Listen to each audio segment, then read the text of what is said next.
Saudara, dunia menanti kelanjutan negosiasi antara Amerika Serikat dan Iran di Pakistan. Namun, Iran belum memutuskan apakah akan menghadiri perundingan putaran kedua itu. Di saat yang bersamaan, saudara, ketegangan di Selat Hormuz makin meningkat setelah kapal perang AS menembaki kapal kargo yang berbendera Iran. Pertanyaannya, apakah ini akan menyebabkan terjadinya perang jilid kedua? Kami membahasnya bersama dengan peneliti senior Indo-Pacific Strategic Intelligence, Mbak Aisyah Kusumo Somantri, dan juga Direktur Indonesia Intelligence Institute, Mas Ridwan Habib. Selamat petang semuanya. Selamat sore, Mas Yaser. Saya ke Mbak Aisyah dulu. Mbak Aisyah, kalau kita lihat hingga saat ini belum ada pernyataan resmi dari Iran untuk ikut dalam perundingan tahap kedua begitu. Di sisi lain kalau kita lihat yang terbaru seperti yang disampaikan oleh Ketua Parlemen Iran, Iran sudah menyiapkan kartu baru untuk siap melawan Amerika Serikat. Analisa Anda?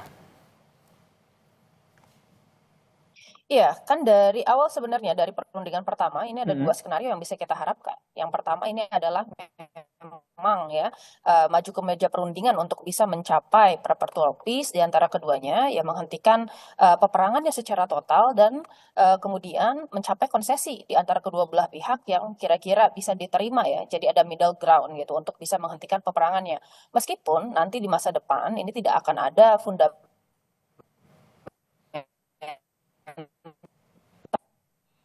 yang berubah di antara hubungan antara Amerika Serikat dan Iran, dan mungkin konfliknya akan berlangsung tetapi dalam low intensity konflik.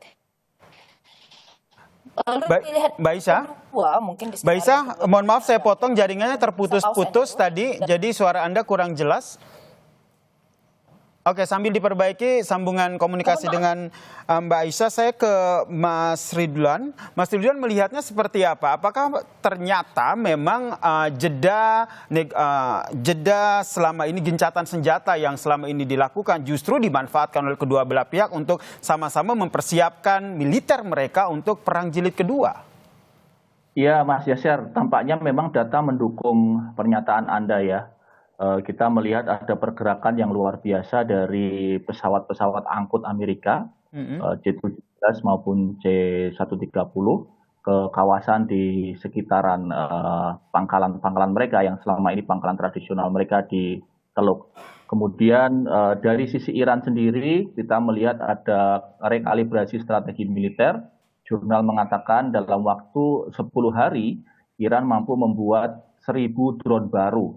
Jadi satu hari kira-kira 100 gitu ya, yang kemudian ini akan digunakan sebagai persiapan apabila nanti pembicaraan tahap 2 di Islamabad, kalaupun itu akan terjadi, itu gagal.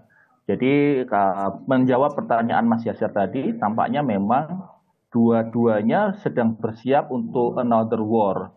Dan mungkin ini lebih panjang dari sekedar yang sebelumnya yang 40 hari, termasuk tampaknya dari pihak US, Amerika tampaknya memahami bahwa serangan-serangan udara saja tidak cukup untuk kemudian mengalahkan Iran dalam konteks mengganti rezim pemerintahan Iran secara total. Karena itu tampaknya mereka sedang mempersiapkan untuk serangan darat atau ground invasion, yang mana itu sudah diantisipasi oleh Iran. Apalagi kalau kita lihat Iran sendiri dari komandan udaranya sendiri menampilkan bagaimana menyatakan bahwa sebenarnya mereka sudah memperbaharui kemampuan rudal mereka, kemudian drone mereka dengan kecepatan yang lebih tinggi. Itu dari sisi Iran. Kalau dari sisi Amerika Serikatnya sendiri, Anda melihat kekuatan militer Amerika Serikat ini seperti apa? Walaupun kalau bahasa umumnya orang awam melihatnya, wah Amerika Serikat tentu lebih unggul jauh dibandingkan Iran. Ya, memang dari sisi kapasitas teknologi jelas ya, kapasitas teknologi militer, kemudian jumlah armada, kemudian kapasitas persenjataan jelas unggul jauh. Tetapi yang saya lihat tampaknya US akan membuat dua vektor ya. Vektor yang pertama adalah serangan maritim, yakni mereka akan mencoba memasuki Selat Hormuz dengan USS Murphy dan USS Frank Peterson. Itu adalah dua kapal destroyer mereka, kira-kira panjangnya sekitar 155 meter dengan bobot mati 9.000 ton.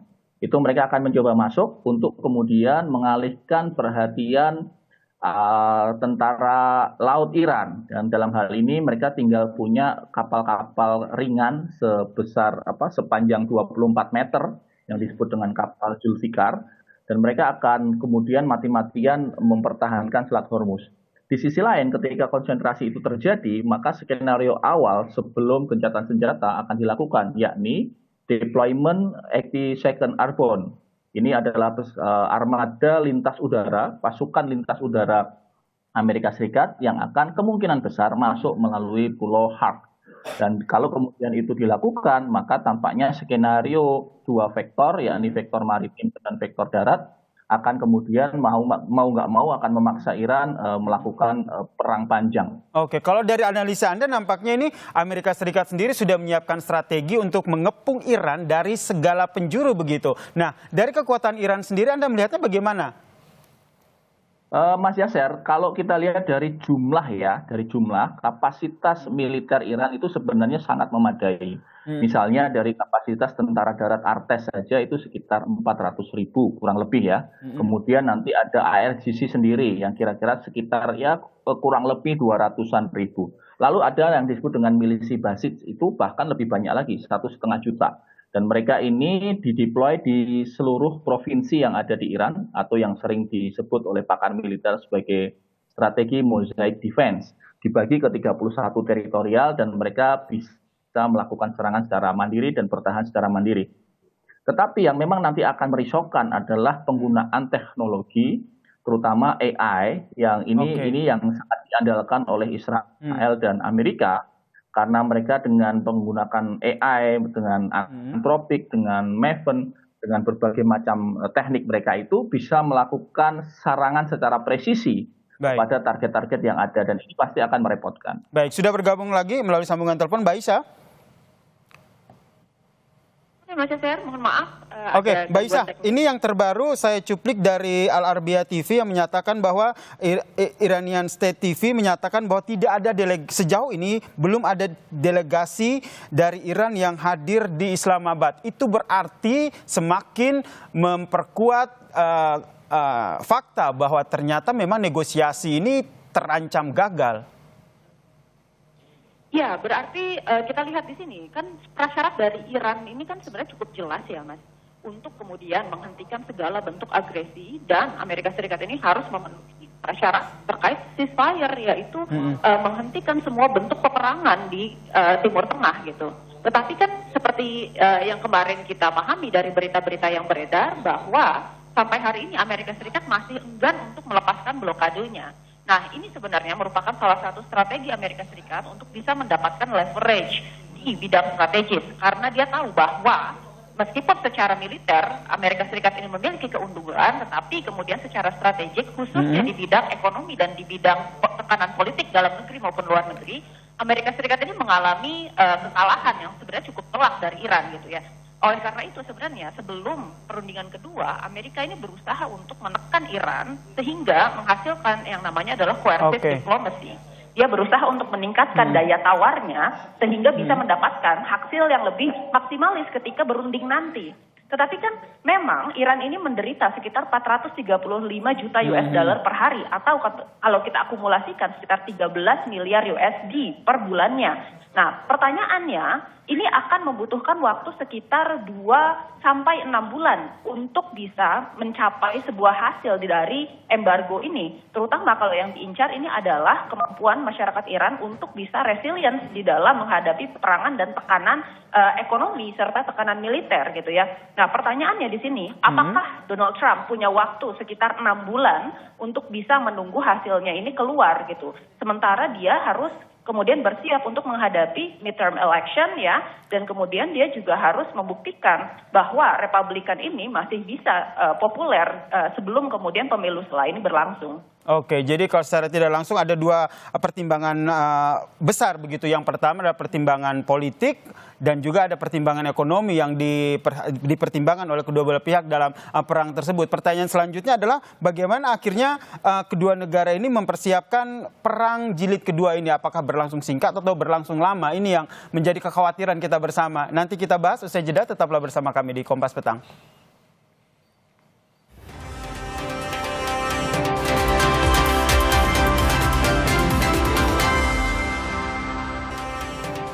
Isyarat Iran dan AS siap perang jelang akhir dari gencatan senjata ini. Pertanyaan saya ke Mbak Aisyah. Ini Mbak Aisyah sebenarnya saya sebenarnya ingin tahu dulu nih dari geopolitik di Iran sendiri, internal Iran sendiri sebenarnya mereka solid tidak atau memang terbagi antara Garda Revolusi Islam Iran dan juga pemerintah Irannya sendiri?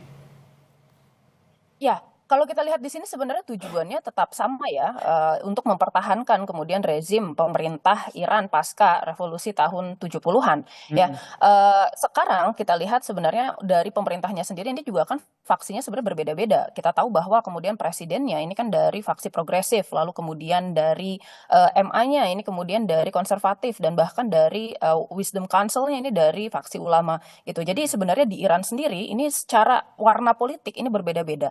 Tetapi sekali lagi yang kita pahami, Iran ini cukup menarik karena culture-nya meskipun ya di dalam negeri sebenarnya mereka masih berjalan nih persaingan politiknya gitu. Dan masyarakatnya juga ini cukup kritis terhadap pemerintahannya. Tetapi kita lihat ada perilaku yang namanya adalah rally around the flag gitu. Jadi untuk permasalahan-permasalahan yang menyangkut dengan pihak eksternal, rata-rata masyarakat Iran ini akan kemudian meningkatkan kohesinya sehingga persatuannya ini bisa lebih kuat lagi dalam menghadapi pihak eksternal. Dan saya rasa sebenarnya di sini apa yang kemudian menjadi concern ya, apakah ada perbedaan pendapat antara IRGC dengan pemerintah Iran sendiri? Saya kira itu nggak ada masalah karena sejauh ini yang kita lihat keduanya memiliki tujuan yang sama, yaitu membuatnya perangnya ini selama mungkin dan semenyakitkan mungkin untuk Amerika Serikat, bukan dari segi militer, tetapi dari segi yang sifatnya adalah perang unkonvensional. Pertanyaan yang sama ke Mas Ridwan. Mas Ridwan, kalau tadi soal Iran, kalau dari Amerika Serikat sendiri seperti apa? Karena beberapa analisa menyatakan bahwa Amerika Serikat tidak bisa dihentikan lewat eksternal, tapi dari internalnya sendiri sebenarnya bisa untuk menghentikan Trump dalam perang ini.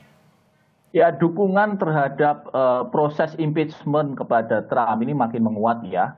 Bahkan sudah ada lobby-lobby pembicaraan antar Partai Demokrat, anggota Partai Demokrat dengan anggota Partai Republik untuk kemudian mencoba mendorong satu draft baru untuk mengajukan pasal-pasal pelanggaran konstitusi kepada Trump. Di sisi lain memang dukungan dalam negeri terkait perang ini juga makin nggak bagus untuk Trump. Apalagi dalam beberapa waktu terakhir tampak ada pemberitaan dari berbagai macam media Amerika, kesehatan mental Trump cukup terganggu, Mas Yaser. Bahkan beberapa hari yang lalu dia tiba-tiba saja memesan delivery makanan ke Gedung Putih, kemudian mengajak petukang deliverynya untuk jumpa pers tentang perang Iran. Jadi makin tidak kondusif bagi politik dalam negeri Amerika. Dan sebenarnya yang bisa menghentikan ini tentu saja adalah lobby-lobby atau oligarki dari kepentingan ekonomi Zionis internasional. Kalau mereka merasa perang ini makin lama merugikan kepentingan ekonomi mereka di kawasan, tentu saja mereka akan dengan semaksimal mungkin menekan Trump untuk segera menghentikan perang. Siapa saja mereka yang bisa melakukan itu? Tentu saja ini bagian dari jejaring oligarki internasional ya. Kita tahu bisnis besar yang dikendalikan dari Israel, termasuk juga beberapa grup besar yang kemudian menanamkan saham luar biasa di Amerika, termasuk juga mereka yang selama ini mendanai Steve Witkoff dan Jared Kushner, menantunya Trump, termasuk yang menjanjikan dana untuk Port of Peace, dana pembangunan. Jadi sebenarnya uang ini akan sangat berpengaruh ya. Dalam hal ini oligarki ekonomi Amerika itu menunggu mereka melihat situasinya. Kalau memang ini menguntungkan secara ekonomi untuk mereka, saya meyakini malah mereka akan terus membiarkan Trump memerangi Iran. Tetapi begitu ini situasinya makin tidak kondusif untuk mereka, maka saya menduga mereka akan melakukan lobby dalam negeri Amerika agar Trump berhenti. Oke, jadi pertanyaan selanjutnya ke Mbak Aisyah, sebenarnya masih adakah kepentingan yang bisa dibawa oleh kedua belah pihak untuk bisa duduk bareng untuk negosiasi? Karena sebelumnya ada soal uranium pengayaan dibahas, kemudian ada soal nuklir dibahas juga, soal Selat Hormuz juga dibahas. Ya, tentu saja. Saya kira di sini ada beberapa yang bisa kita kategorisasikan ya sebagai kepentingan yang kemudian harus dan bisa dipenuhi oleh kedua belah pihak. Lalu kemudian kepentingan yang bisa dinegosiasikan, serta kemudian yang terakhir adalah sticking point atau red line dari kepentingan keduanya yang sulit untuk kemudian bertemu di tengah-tengah. Saya kira untuk yang pertama, kategori yang bisa kemudian diwujudkan itu adalah penghentian perang dengan segera ya. Jadi at the very least ini kita bicara tentang terwujudnya ceasefire secara berkepanjangan atau adanya negative peace. Sehingga keduanya ini saat ini bisa menghentikan kinetic warfare-nya dulu aja gitu ya. Nah, itu bisa dilakukan meskipun tadi saya bilang tidak ada perubahan fundamental di antara hubungan antara Amerika Serikat dengan Iran. Karena pada akhirnya kita lihat bahwa tujuan strategis Amerika Serikat di awal terkait pergantian rezim Mullah ya, itu juga kan sudah tidak berhasil lagi. Pada akhirnya kita lihat di sini Amerika Serikat harus menerima ya fakta bahwa sekarang yang masih berkuasa di Iran adalah rezim yang sebenarnya sama meskipun orang-orangnya berbeda gitu ya dengan yang dulu kemudian dipimpin oleh Ayatollah Khamenei gitu ya. Malah sekarang kemudian kita berhadapan dengan rezim yang semakin keras, semakin radikal gitu ya. Jadi kita mengharapkan nanti meskipun nih ini sudah terhenti ya, tetapi tadi tidak ada yang berubah sehingga kemudian mungkin perangnya akan beralih ke low intensity konflik seperti misalnya serangan-serangan dengan specialized force, lalu kemudian kita bicara tentang misalnya asasinasi, sabotase dan lain-lain gitu. Tetapi maksudnya at the very least sekarang perang skala besarnya ini bisa dihentikan dulu.